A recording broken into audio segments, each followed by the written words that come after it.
দেবতা বানানোর প্রচেষ্টা বাংলাদেশ হচ্ছে কিন্তু। আমি এখনো বলছি ডক্টর ইউনূস, আমি চাই সে সাকসেসফুল হোক, হুম। কিন্তু আমি দেখতেছি তিনি একরোখা, কারো কথা শুনতেছেন না। উনি ধরে নিছেন এই এই লগ্নি বৈঠা দিয়ে আমি সাগর পার হবো, লগ্নি বৈঠা সাগর পার হওয়া যায় না। এই কাজটা 3 মাস লাগে না, 1 মাসে করা যায়। খালি বসেন, আগে দুদককে ধরেন, দুদকের চেয়ারম্যান কে হবে, ওখানে আমলা হবে না, জাতীয় ইমেজ সম্পন্ন ব্যক্তিকে নিয়ে আসে। কোন এত সময় লাগবে না তো, অযথা কিন্তু সময় ব্যয় করতেছেন। আমি চ্যালেঞ্জ দিয়ে বলতেছি, আমি তো ঘেটে ঘেটে দেখছি সবাই, আমি দেখলাম, আলাপ করেছি অনেক সাথে, তাদের সাথে। আমার দুজন প্রিয় বক্তা ভাই যে কথাটা বললেন, একটি কথা কিন্তু একমত হয়েছে আমরা, সেটা হলো আমাদের কিন্তু প্রফেসর ইউনূসের বিরুদ্ধে কোনো অভিযোগ নাই। অভিযোগটা হচ্ছে আপনার যে সুনাম, সারা ওয়ার্ল্ড ওয়াইড কিন্তু আপনার শান্তিতে পুরস্কার পেয়েছে, অশান্তিতে না। কিন্তু আপনার এই চেয়ারটা কিন্তু অশান্তির চেয়ার। এই অশান্তির চেয়ারে যদি শান্তি আনতে চান, ওখানে যে ধরনের ক্যাবিনেট দরকার আপনার নাই। অর্থাৎ আপনাকে কিন্তু আমি সুনামে না, আপনার ক্যাপাসিটিতে কিন্তু আপনি দূর হয়ে গেছে। যেহেতু আমরা চিহ্নিত করেছি যে কোথায় সমস্যা, আপনি যদি না শুনেন তো সমস্যা তো করবি আমরা। আমরা তো বলছি আপনাকে সমস্যা চিহ্নিত হয়েছে, জাতি দেখেছে আপনি করছেন না, না করার কারণ কি? আপনি এদেরকে দিয়ে চালাবেন, যারা এনজিও চালিয়েছে তাদের চালাবেন না। যে কথা বললাম ব্যারিস্টার মাহবুব, যে সময় 10টা থেকে 5টা পর্যন্ত, 5টা মিনিস্ট্রি দিয়ে 4টে মিনিস্ট্রি, আপনি কি করবেন? আমলাতন্ত্রের বিকাশ হয়ে গেছে তো, আমলাতন্ত্র এইভাবে আসতেছে কিন্তু। আবার এই আমলাতন্ত্র কিন্তু মেজরিটি প্রিভিয়াস গভর্নমেন্টের, খেয়াল করবেন কিন্তু। তাহলে কারা বাধ্য করলো বা কারা অন্যভাবে খেলতেছে যে এই ক্যাবিনেটই ভালো? ভালো কেন? এটা যদি থাকে, আমলাদের সুবিধা আছে বা স্বার্থান্বেষী গ্রুপের সুবিধা আছে, এটা ভাঙতে হবে কিন্তু। আমাদের একটা মারাত্মক জিনিস কিন্তু, সেটা হলো আর কেউই কিন্তু ডক্টর ইউনূসের বিরুদ্ধে না, তারা হলো ইউনূস সরকারের বিরুদ্ধে। কোন সরকার?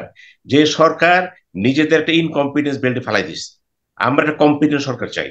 এই বাংলাদেশে চ্যালেঞ্জ ফেস করতে দরকার একটা কম্পিটেন্ট সরকার, সাহসী, দূরদর্শী এবং অ্যাকোমোডেটিভ ক্যারেক্টার, যারা কথা বলতে পারে, বুঝে মারবে, এবং যাদের কাছে, ধরেন একটা মন্ত্রীর কাছে গেল একজন, তার কাছে যাবে যে কথা বুঝাই বলতে পারে। এখন কে কার কাছে যাবে? আমি দেখেন ব্যক্তিগতভাবে কিন্তু আমি প্রত্যেকটা মন্ত্রী কম বেশি চিনি। আমি কিন্তু ঘুরি। যেমন ধরুন উদাহরণস্বরূপ বলা যায়, আপনি কমিশনের কথা বললেন, ব্যারিস্টার মাহমুদ যে বললো আমি সেটা বলি, উত্তর দিচ্ছি। কমিশন ধরেন, দুর্নীতি দমন কমিশন, আপনি তো ডক্টর ইফতেখার দায়িত্ব দিয়েছেন। এখন আমি প্রশ্ন করি, তুমি কি করবেন? সিনহা ভাই, আমি বড় মানুষ, আমি নাম বলি নাই। তার তো বড় মানুষ, আমি ছোট মানুষ, নামগুলো বলি নাই। কথা বলে আমি বলে দিচ্ছি তো, মাস আটটা নেই, বলে দিই। এই যে দুর্নীতি দমন কমিশন, দেখেন এই কমিশনে একজন চেয়ারম্যান, 2জন মেম্বার, 7 থেকে 8 জন ডিজিএস ভাগ করা আছে কিন্তু। এখন এই কমিশনে কি এই আইনে কি লেখা আছে? এটার একটা কনস্টিটিউশন আছে কিন্তু, সেখানে লেখা আছে কমিশন চেয়ারম্যান কি হবে, মেম্বার কি হবে। কোন সরকার মানছে এটা? মেম্বার চেয়ারম্যান সবসময় সরকার চাপাই দিচ্ছে কিন্তু। ওখানে কিন্তু কথা হলো চেয়ারম্যানও কিন্তু একটা বোর্ড হয় নিয়মিত। আমরা মানি নাই কিন্তু। কমিশন কিন্তু থাকবে স্বাধীন, এটা কি স্বাধীন? আমরা সবসময় প্রাক্তন আমলা বসাই দিচ্ছি, আবার দেখেন কি করেছি, প্রাক্তন আমলাকে মেম্বার বানাই দিচ্ছি। এটা ছিল না তো। এবং দুর্নীতি কমিশনের এইবার দেখলাম প্রথম যারা নিশ্চিত প্রমোশন পেয়েছে, এই যারা প্রমোশন পেলো 3জন ডিজি আছে কিন্তু। এখন যদি আপনি সংস্কার করতে যান, আপনি কি সংস্কার করবেন? লেখাই তো আছে সেখানে। এখানে একটা কাজ করতে পারেন, যা কিছু লেখা আছে আমি বাস্তবায়ন করতে চাই, নো সংস্কার। মেজর দরকার নেই তো, ইউনূস সাহেবকে এত মাথা কেমন দরকার নেই তো আপনার। আসেন তাকান আপনি ইয়ে দিকে, ইলেকশন কমিশনের দিকে, বদিউল আলম মজুমদার কি দিবে আপনাকে? সে কি দিবে? সোজা হিসাব তো একটা, ইলেকশন কমিশন এই প্রথম কিভাবে হবে মেম্বার চেয়ারম্যান, একটা কাঠামো কিন্তু বিগত সরকার দিয়ে গেছে। ঠিক আছে, আপনি ওই কাঠামোর সাথে সংশোধনী আনেন, কি করবেন পছন্দ না হলে? কিন্তু কাঠামো কিন্তু এসে গেছে। কথা আছে, যাদেরকে আনছিলেন তারা ছিল তাদের লোক, কিন্তু এখন যদি ছিল তাদের না হয়, তাদের না হইতে পারে, রাষ্ট্রের হতে অসুবিধা কি? আপনি ওইখানে আনেন। আপনি ইলেকশন কমিশনে যে বললাম, ইলেকশন কমিশনের যারা নির্বাচন হয়, ইলেকশন কমিশন স্বাধীন করে দেন না কেন? তাদের বাজেটটা সব সংসদ থেকে আসবে, আনবেন। অসুবিধা কোথায়? আমি দুর্নীতি দমন কমিশনের কথা বললাম, এনবিআর এর কথা আসে। এনবিআর আপনি কি সংস্কার করবেন? সব সুপারিশ করা আছে কিন্তু।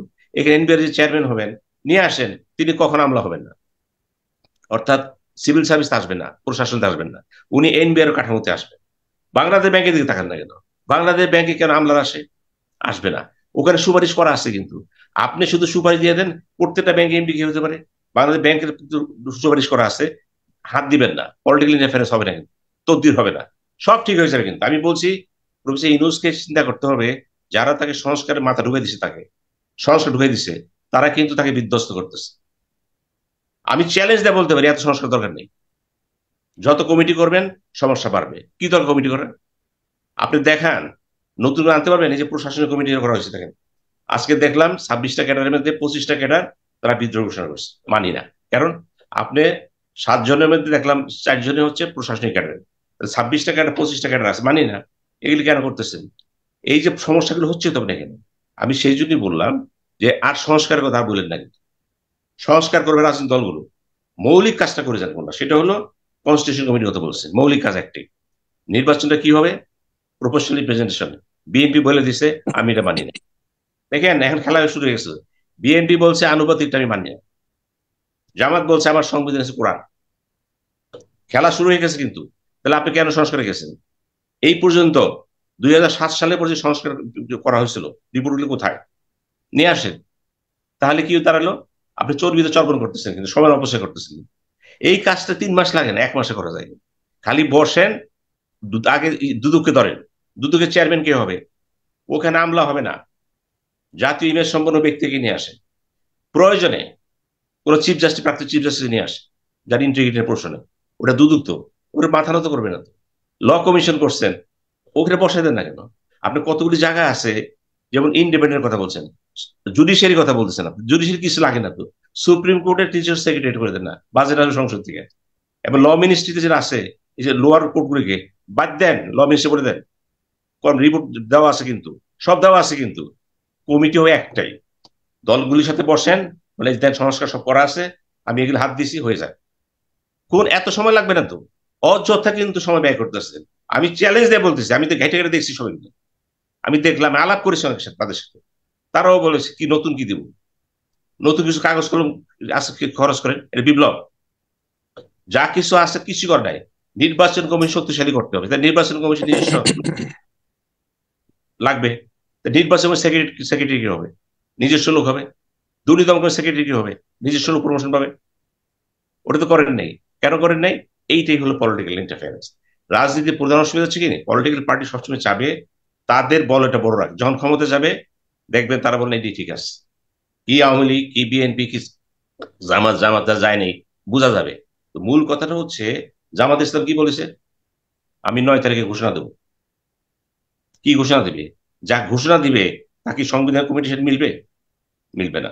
ওই যে বদিয়াল মিলবে? মিলবে না। টিএবির সাথে মিলবে না।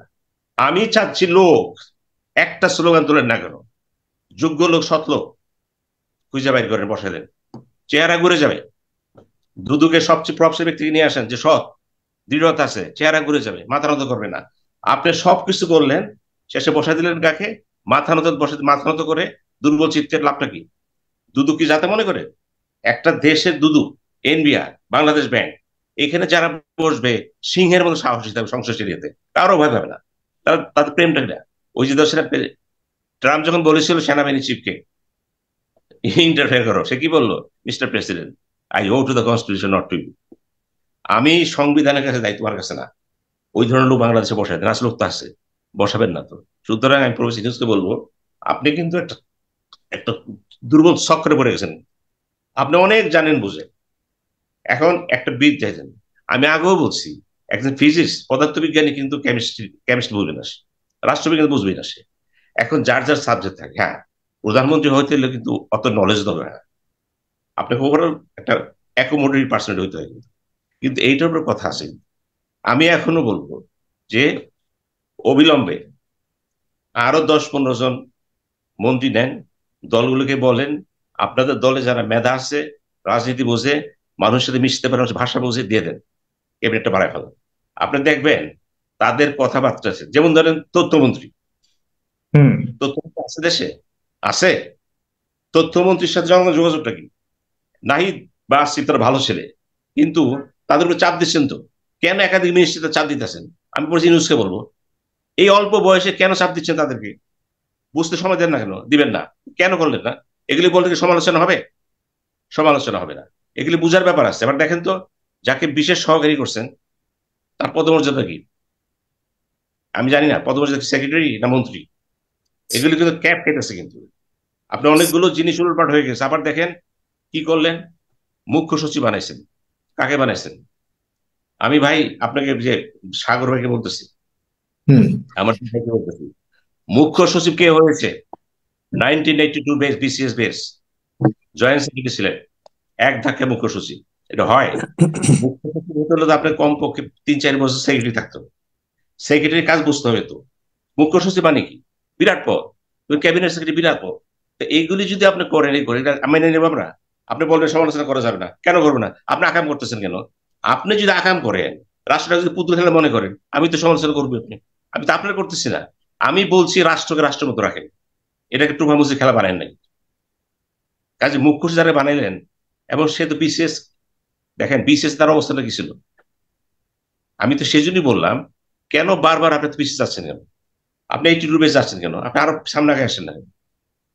সব জায়গায় কিন্তু প্যাচ লেগে যাচ্ছে। প্যাচটা কে লাগাচ্ছে? জনগণ লাগাচ্ছে? পাবলিক লাগাচ্ছে? লাগাচ্ছে এই সরকার। এই সরকার। আলিমা মজুমদার সাহেব অনেক বুঝে, অনেক জানে, কিন্তু তিনি তো সবকিছু অনেকগুলো প্যাচ লাগাই ফেলেছেন। তো কেন আজকে একটা অ্যাম্বাসেডার দায়িত্ব দিতে হয়? দিয়ে পোস্টে উড্ডু করেন কেন? কেন করলেন? কেন আজকে দেখলাম একটা জায়গায় খাদ্য খাদ্য সচিব বানাইলেন, পরে বলেন দুদকের মামলা আছে? এগুলি কেন করতেছেন? আগে জানতেন না? তাহলে বোঝা যাচ্ছে হুইমসিক্যালি কিছু কাজ করা হচ্ছে। অনেক সমালোচনা করলে বসবেন, বলবেন না ইনুর সাথে পড়ে যাবে। পড়ে যাবে না।